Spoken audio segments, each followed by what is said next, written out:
Welcome to Standard Chartered India Money Insights, a podcast series that brings you topical insights and local perspectives on India's markets from the experts.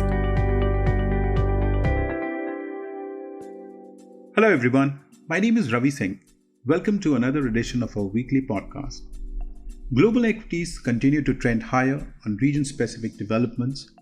Major US equity benchmarks posted weekly gains boosted by reports of a stronger than expected fourth quarter 2023 US GDP growth, which rose at 3.4% year-on-year, and consumer sentiments, which rose to the highest in over 3 years.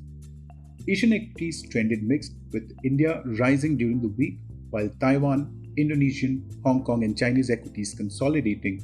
As the data showed, China's industrial profits fell for the month of February, even while revenues rose.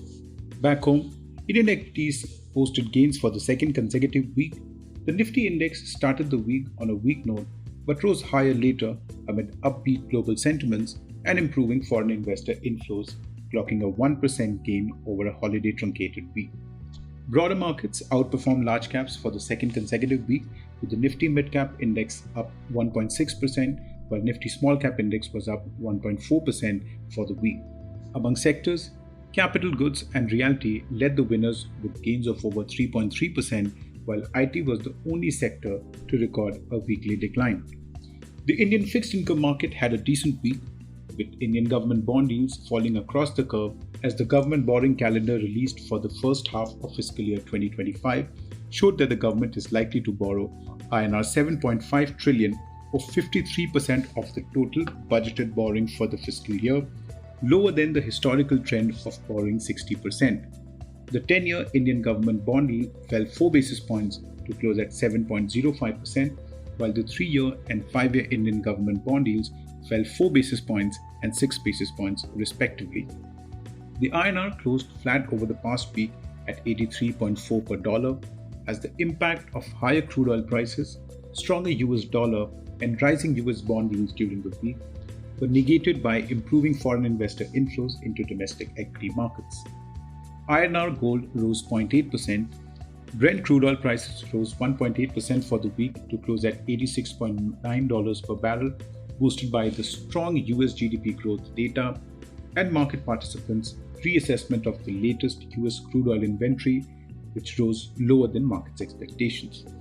Among the major macro updates for the week, the first was on India's core sector activity, which improved sequentially. The core sector growth for February 2024 came in at 6.7% year-on-year, higher than 4.1% growth recorded in the previous month. Output grew at a higher rate for coal, natural gas, crude oil, while it moderated for electricity, steel, refinery products, and cements. Fertilizer output also contracted at a slower pace compared to the previous month. The second data was on fiscal deficit.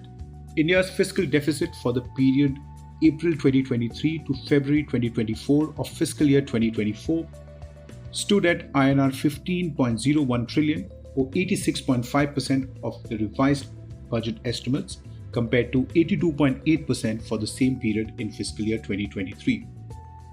Total expenditure increased to INR 37.47 trillion or 83.4% of the revised budgeted estimates. Total receipts during the April to February period of fiscal 2024 stood at INR 22.46 trillion or 81.5% of the revised budgeted estimates. At this point, I'll take a pause and thank you as always for listening. If you enjoyed this podcast, please like and subscribe.